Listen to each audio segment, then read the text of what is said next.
We can go in order, we can go not in order. Two ladies at the end. There's one of these, that's nice. Okay, kind of the heartbeat behind this time, guys, is this. I'm going to read this. So this is Colossians 3, 15 and 16. It says, "Let the peace of Christ rule in your hearts, since as members of one body you are called to peace. And be thankful. Let the word of Christ dwell in you richly as you teach and admonish one another with all wisdom." So the idea behind this time, guys, is like these are seniors who have kind of walked this path for a few years more than you guys, or at least a year more than you guys. And it's like, wow, we want to give a cool opportunity for them to teach and admonish us. Also to maybe just tell their story, or maybe simply just say, this is what I'm doing next year, and this is what I'm excited for, or something like that. If nothing else, you guys, I'd love for you to share that. But if you have more than that, if you have a word, like, this is what my parting words are to you guys, I'd like to leave you with this. Or if you have a testimony, like Casey's going to share his testimony, anyone else will just kind of share their story. It's kind of open mic. Everyone has a little bit of time to just kind of share what you've learned and what you'd like us to walk away with. So we don't have to go in any particular order, or should we? Maybe we should start on that end. Or do you want to, who wants to be bold? Jordan will start. So maybe we'll work our way down. So your job is to tell your name, what your plan is next year, and then whatever you want to share. Okay. My name is Jordan Green, and I'm going to K-State next year. And wow, gosh, one thing that I just want to give to you guys, just trust in the Lord in everything that you do. I know you just hear that thrown around just so much at church, but trust that the Lord is going to speak to you and tell you, guide you along past that. He wants you to be put on, and just you have to be ready to humble yourself before God. You have to be ready to when He tells you something and it goes against what you think and what you think that is right, and if He tells you something and you know that it's Him, it's just humble yourself before God, because He knows what's best for you, and that's something that I found hard in my life, and also just incredibly comforting as well. I really don't know how else better to say that, but just trust in the Lord.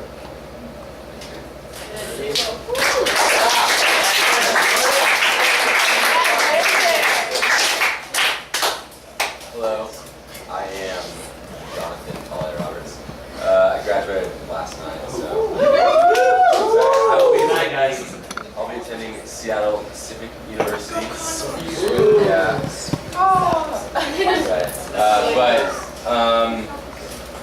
When I was, Cornerstone has a Facebook message a week ago about this, and honestly, ever since freshman year, I was always looking forward, oh yes, I can't wait until I get to be the senior that sits up and tells people about stuff. But honestly, now that when I think about it, I think anything that I can say, anything that I've done as an example, or even the way I've lived my life, is infinitely eclipsed by Jesus and what Jesus said. And I think, if anything, I would just ask you the question, if Jesus was the absolute center of every single part of your life, what would change? Corey and I were actually talking about that not too long ago, and I think personally in my life, some of the things that would change would be that Jesus pursued the church. And there wasn't a physical building when Jesus was around, obviously, but sometimes I feel like I just attend church, and what would happen if I actually pursued it and the people did it. And I also one of the things that Jesus does over and over, time and time again, that really gets to me is when he's talking to people, the Bible stuff, he doesn't gloss over their sin. He doesn't say, all right, you're all right. But at the same time, he doesn't look down on them because they're sinful. What he says is that, yeah, your life is messed up, but come on, I have a better way, let's go get it cleaned up. And I think taking that attitude when you're talking to people, and when you're doing ministry, when you're doing missional, is so yeah, don't be like me in my example, be like Jesus.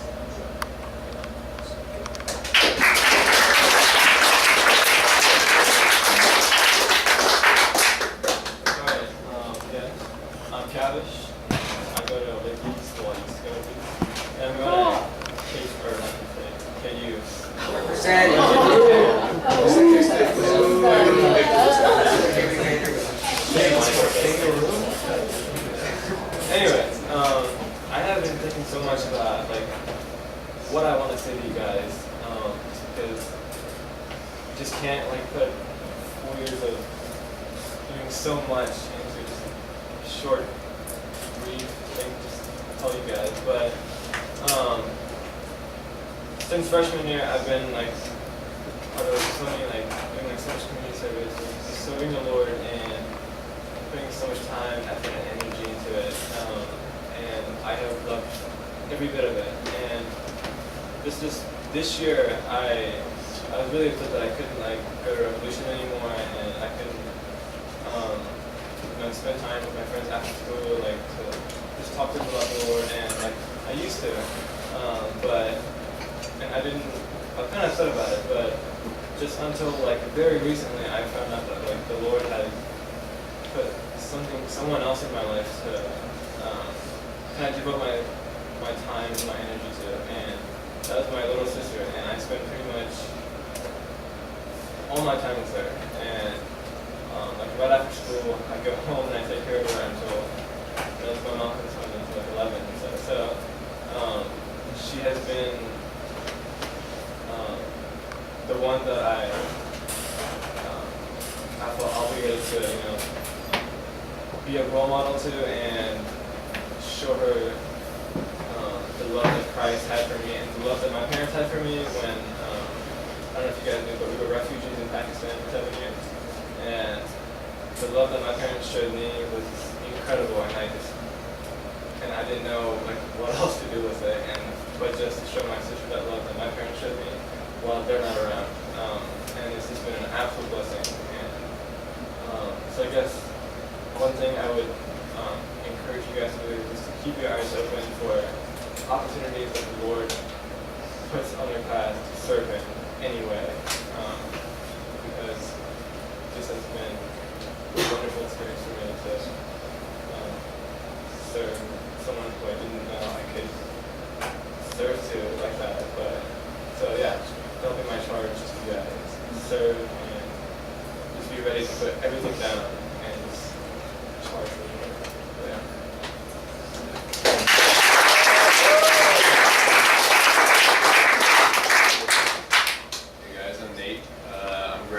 Tonight from Jew, Blue Valley North. And next fall I will be attending the Baylor University.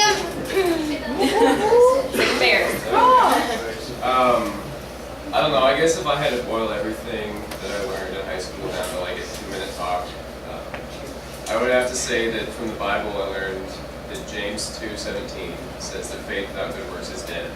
And just going through everyday life, I've learned the reciprocal of that. The good works without faith is dead. Truly being a man of God requires a balance of both. I can't tell you how many people I know that are the farthest thing from Christians who go out and volunteer like every waking moment to community service or to this, that, and the other organization, but they have no faith, and so like that is dead. It's awesome, but it's not godly. And also, if you come to church every day, every week, whatever, but don't go out in the community and do anything, or don't practice your faith outside of these walls, your faith is also dead. And I know that sounds really harsh, but I've found it to be true the last 4 years. I used to be the kid that just came to church all the time, loved God with all my heart, but did never do anything about it. And until high school, when Corey and Kristen and this whole youth group kind of took over the whole being more missional oriented, it really changed my heart. Going to Revolution every Monday, it's just really easy stuff to do, but you really see fruit come from it. Just believing in God, loving Him with all your heart, and then going out and professing your love for Him, His love for you. So I would just challenge you guys to just find that happy medium of both faith and good works throughout high school and Christian life, the rest of your life.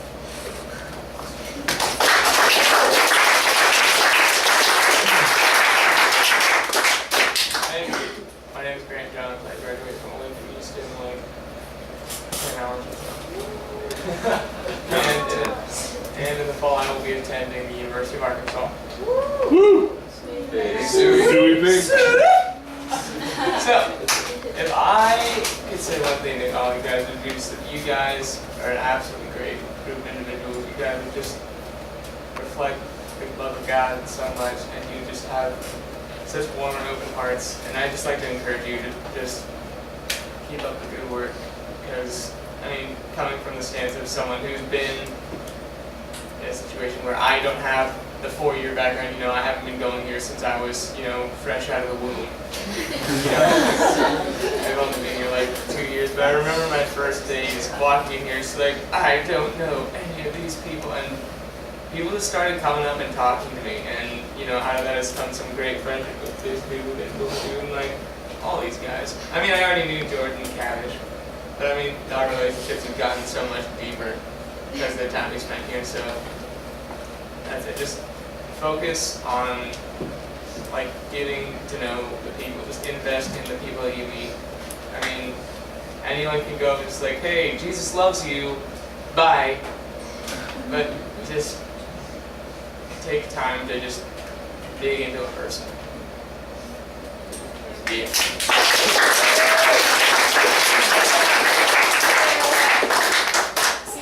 I'm Casey. I've been going to Columbia my whole life. I really enjoyed being in the youth group. God became real to me this past Christmas at Rebecca.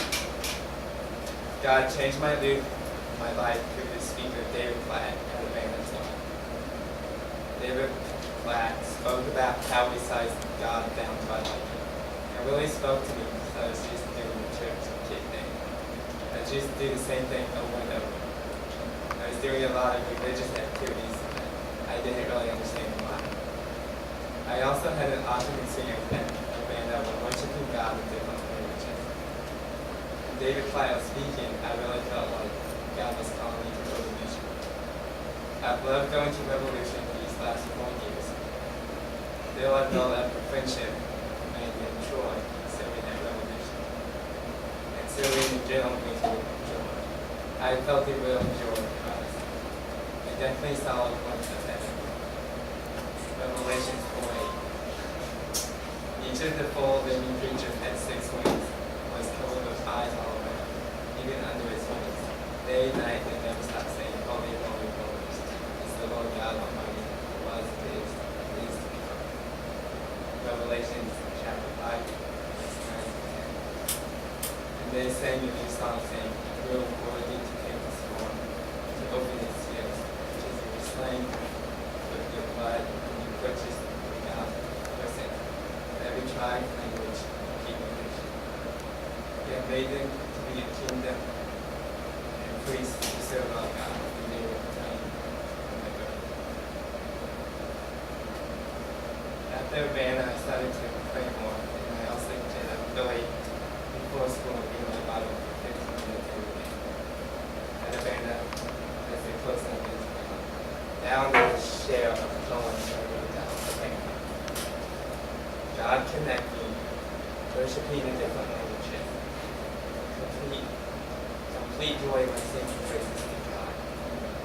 Everybody praising God and jumping around for Christ. Big New Year's worship party. The 16,000 people had their arms raised to heaven and giving God the glory on New Year's Eve. I saw the glimpse of heaven. God calling me to go to mission. A recommitment to Christ. I'm free to live for Christ. And then I'm going to close with a prayer on Ephesians 3, verses 16 through 19. I pray that out of his glorious riches he may strengthen you with power through his Spirit in your inner being, so that Christ may dwell in your heart. And I pray, being rooted and established in God, you may have power together with all the Lord's holy people to grasp how wide and long and deep is the love of Christ, and to know this love surpasses knowledge, that you may be filled to the measure of all the fullness of God. That's it.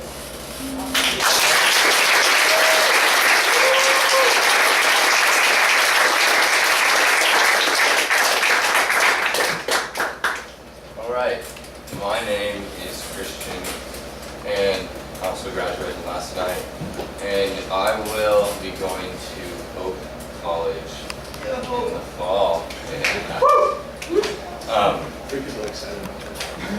And just one thing that I want to say that I don't say enough, that I was just thinking about is how proud I am of my siblings, Johnny, Timmy, and Riley.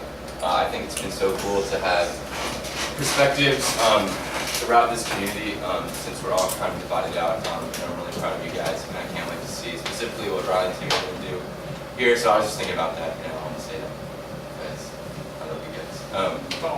But I kind of was thinking about when I was thinking about this, I was thinking about each class specifically and thinking of a charge maybe that I could give to all of you guys. So for the freshmen to be sophomores next year, it's really cool that the Lord used your freshman year to kind of open you up to a vast new mission field in your school and a community to tackle that with here. So I'm just praying for you guys and encourage you guys to now going into your sophomore year to take leadership roles in those positions in that community and really step out with boldness with these relationships that you formed in this new environment. I see in a lot of you freshmen just really good hearts. I can't wait to see where those are going to take you. Sophomores to be juniors.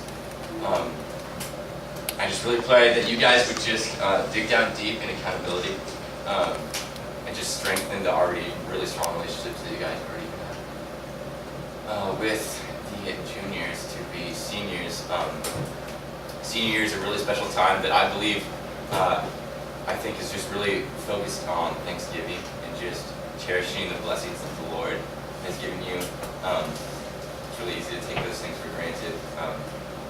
Or to fail to realize that God is the reason for all those things. So yeah, I've just really loved seeing everybody's here capacity to love. And I just encourage you guys not to waste that, because I know at times I have. So yeah.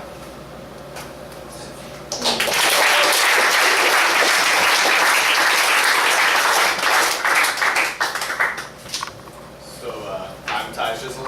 I go to Olathe East High School, and I'll be graduating tonight.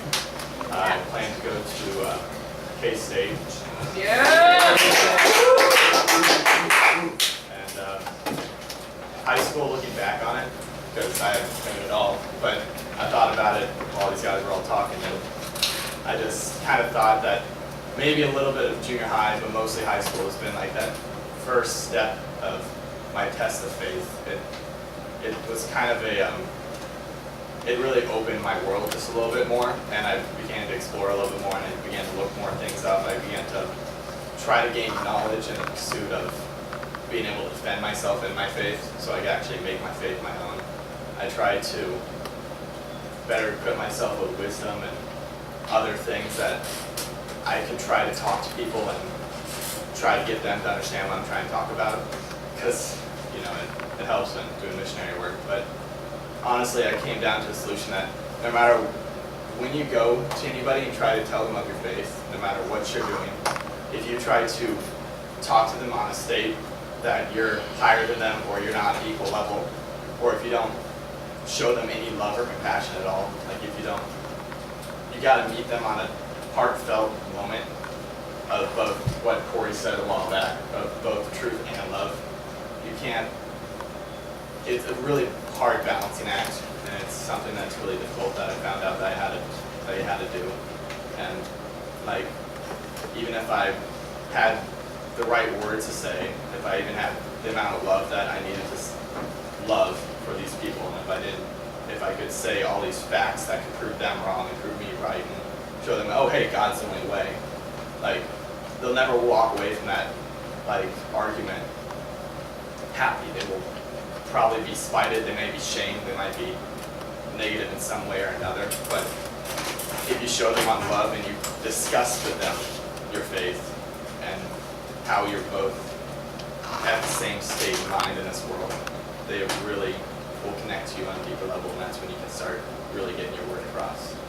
And that's why I kind of challenge you guys to do, because I know it's hard when we grow up in the church, and this is all we know, but these guys have a reason to believe what they believe, and you need to be sensitive to that, but also show them the love and compassion that they deserve, because they won't understand unless you do that. So.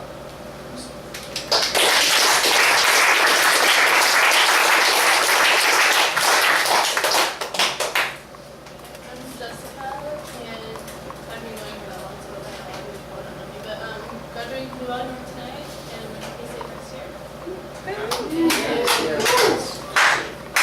So I guess what I want to say to you guys, it's actually a lesson that my grandma taught me. Like about a year and a half ago, she was really sick with cancer, and she mentioned it this way, but she was living in a nursing home for a little bit while they were kind of taking care of her and making sure she was stable and stuff. And she's surrounded by a lot of people who would really just like be given up on life and not their parents, their children kind of visit them in a while, and they're just really like sad. And I know you guys have probably been in nursing home, and it's really sad to me because like there's just a lot of people that just kind of sit there and everything. And so my grandma, she was really sick, but she made a point to share her love with everyone that was around her, and she really, like she was like really friendly, always smiling to these people, when really she had less of a reason to smile than a lot of them, I think, because she was a lot sicker than probably most of them. But, so, I guess what I want to show you guys is like, don't be afraid to stand out and like, take a risk and just like share God's love with other people around you, because I know that, like, it's kind of scary and hard to be different and stuff, but like really when you do it, people will open up and people will appreciate that. And so yeah, so in the past I tried to like kind of fit in a little bit, and when you're really talking, like don't be afraid to stand out and don't be afraid to stand up for what you believe in and share love with other people.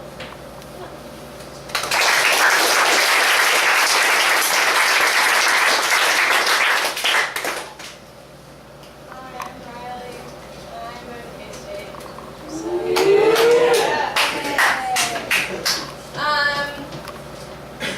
I guess I have two things I want to say. The first one is I feel like it's very easy in high school to get your priorities mixed up. I know if someone asked you what's your number one priority, you might say God, like definitely God's my number one priority. And I probably would say that too. But I think for a long time I wasn't actually putting God as my number one priority. And I think it's very hard for high schoolers to truly do that. I've seen it in my friends and my peers all the time where, wanting to sleep, wanting to study or needing to study, wanting to hang out with your friends, all those things can come in the way of God and your faith and your relationship with Him. And I think of the story of the woman at the well, and she just wants to drink water, but God's like, Jesus, same person. It's like, well, why don't you drink from the living water? Like, that's going to quench your thirst forever, not just like right now. And I think we need to be reminded of that, because sometimes it's like, I don't want to go to church this morning because I'm really tired, I really need to sleep. But you know what, like going to church and filling yourself up with Christ is something that's going to be a lot better for you. Like, you can take a nap later, come on. I don't know, it's really easy to put those things above God. Put things above fellowship and stuff, but you need to realize that you need to take a drink of the water that's going to fill you up forever.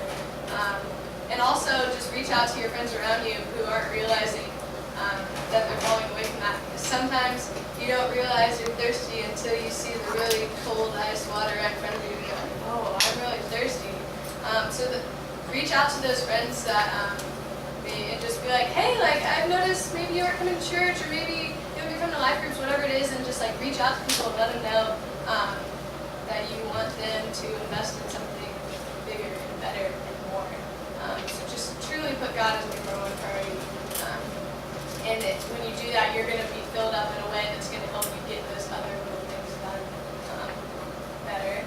And my second one thing I wanted to say is that I feel like when we were little, it was like the big thing. Like we always had the little bracelets, like WWJD, and it was like the cool thing to have those little bracelets. And it seems like a pretty cliche saying, what would Jesus do? We don't really think about it anymore, but I have found that to be the most important question to ask myself ever in any situation. Just no matter what it is, just asking myself, what would Jesus do? Like if Jesus were sitting here in the cube right now, like what would he do? And 99.9% of the time, you would not be doing what I was doing in that moment. And yeah, just ask yourself in those hard situations, and then go to the Bible and look at what Jesus did to find the answer. I don't know, I just feel like that covers a lot of aspects of life, whether it's what you're wearing, what you're doing, who you're talking, how you're talking, what jokes you're laughing at, whatever it may be. Just ask yourself what Jesus would do, and try to be like him. And, yep, that's it.